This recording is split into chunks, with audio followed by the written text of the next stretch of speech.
Terima kasih Anda masih bersama kami di Sapa Malang, masih membahas tentang penanganan kota dengan program Kota Tanpa Kumuh atau Kotaku. Masih bersama saya, dua narasumber, ada Bapak Wali Kota Malang Setiaji dan juga dari Balai Prasarana Permukiman Wilayah Jawa Timur, Bapak Reva. Nah, kita berlanjut lagi, kita ke Pak Setiaji lagi. Pak, proyeksi ke depan untuk penanganan kumuh bagi perekonomian, karena kan pasti saling berkesinambungan begitu. Kalau kotanya cantik, penataannya bagus, otomatis ekonominya berdampak baik. Seperti apa Pak proyeksinya? Saya kira menarik ketika kita berbicara di kehidupan itu tidak ada bicara sektoral ya. Bicara kita adalah saling mengait. Ketika nanti kota kumuh, kawasan itu kumuh, jelas perekonomian juga tidak bisa sebagus kota yang ditata dengan baik karena masa depan orang juga dari sana. Nah, ada sisi yang menarik ketika kami menyodorkan kepada kementerian ya bahwa bagaimana sinergi penataan kota kumuh ini dengan bangunan masa depan bangsa melalui penataan ekonomi. Kami sodorkan kemarin mesti kayu tangan. Ya, kayu tangannya sangat menarik. Ada wilayah kolaborasi. Sesungguhnya kemarin terbagi menjadi 3. Ada kawasan yang memang dikerjakan oleh teman-teman kotaku, ada yang di kawasan yang saya kerjakan melalui APBD, ada yang kawasan yang dikerjakan oleh corporate dalam hal ini CSR. Tapi kemarin sudah ini wilayahnya teman-teman kotaku masalah sampai koridor kayu tangan itu. Kenapa ini kami bangun? Asalnya kayu tangan saya tidak ingin bahwa kita itu menjadi tamu di wilayah di wilayah sendiri. Kayu tangan nanti akan menjadi heritage ya. Jelas nanti pertumbuhan atau mobilitas orang tinggi, tapi saya tidak ingin ini tidak mempunyai side effect terhadap masyarakat sekitar. Maka kami harapkan nanti di sudut-sudut ini akan kehidupan ekonomi akan muncul dengan jalan apa? Produk-produk lokal ya, makanan-makanan khas Malang itu tidak dijual di koridor besar, tapi dijual ketika di ganggang masuk. Ketika orang mau masuk mesti kok gini ya, kita tunjukkan bahwa kita bersih. Ya, kalinya bersih, masyarakatnya juga peduli terhadap kebersihan. Inilah yang saya kira menjadi sinergi di antara kita.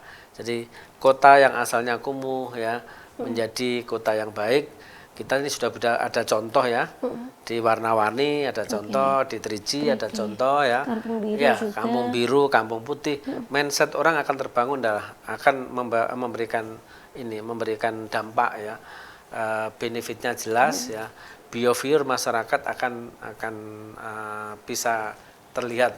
Dan itu komitmen kami sudah kami cantumkan di RPJMD kami ya. Jadi kalau sudah di RPJMD itu kan mau nggak mau sudah harus dianggarkan dan harus direalisasikan karena itu adalah janji politik. Betul. Ya. Siap. Nah, tadi Pak Setiaji sudah membahasnya. Kalau untuk dari Pak Reva, rencana untuk program Kotaku di skala koridor Basra, kemudian Basra Kayu Tangan dan permukimannya seperti apa Pak Reva kalau dari Kotaku sendiri? Jadi sebenarnya kami kan menangani program Kota Tanpa Kumuh itu melalui SK Wali Kota. Jadi untuk sampai dengan saat ini, tahun 2020 ini, pelaksanaan program Kota Tanpa Kumuh ini ada di kawasan Polehan dan Kauman sementara saat ini.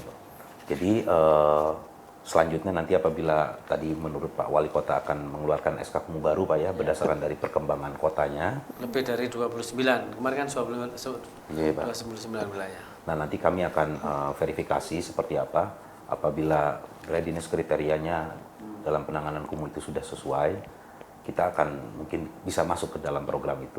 Kira-kira seperti itu, Mbak. Oke. Butuh berapa lama sih Pak sebenarnya penataan kota untuk setiap wilayah ini? Target selesainya biasanya membutuhkan waktu berapa lama? Kalau misalnya kegiatan kita dengan pihak kedua atau dikontrakkan itu, untuk skala kawasan itu kurang lebih 1 tahun, Mbak. 1 tahun.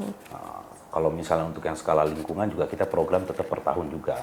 Tapi kalau untuk menangani kawasan kumuh secara keseluruhan, tentunya kita nggak bisa bicara per tahun ya Mbak ya. Tentunya kita harus bicaranya dalam jangka panjang.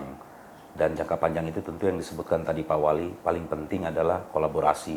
Jadi pemerintah pusat tidak bisa sendiri dalam menangani kawasan kumuh. Mungkin kalau misalnya kita bicara total kawasan kumuh, paling pemerintah pusat hanya bisa 25% dalam penanganan kawasan kumuh. Dan disinilah pentingnya kolaborasi atau partisipasi dari pemerintah daerah dalam rangka menangani kawasan kumuh tersebut. Kita hanya memberikan semacam stimulan atau trigger saja Pak dalam penanganan kawasan kumuh. Nah, selanjutnya nanti kita akan kolaborasikan dengan pemerintah daerah. Begitu pula yang di kawasan pemulihan Kauman ini Pak ya. Kami membangun sebagian ruas pedestrian, misalnya contoh secara teknisnya nanti akan diteruskan oleh APBD-nya dari Malang membangun selanjutnya dalam tahapan yang berbeda gitu. Mungkin itu Pak kira-kira. Oke, tentunya banyak sekali targetnya, tapi yang paling penting adalah juga banyak yang sudah diketahui publik di Malang bahwa ada Kampung Warna-Warni, ada banyak sekali kampung tematik yang tertata dengan baik. Semakin menarik saudara, kita akan kembali lagi membahasnya lebih dalam setelah yang berikut, tetap di Sapa Malang.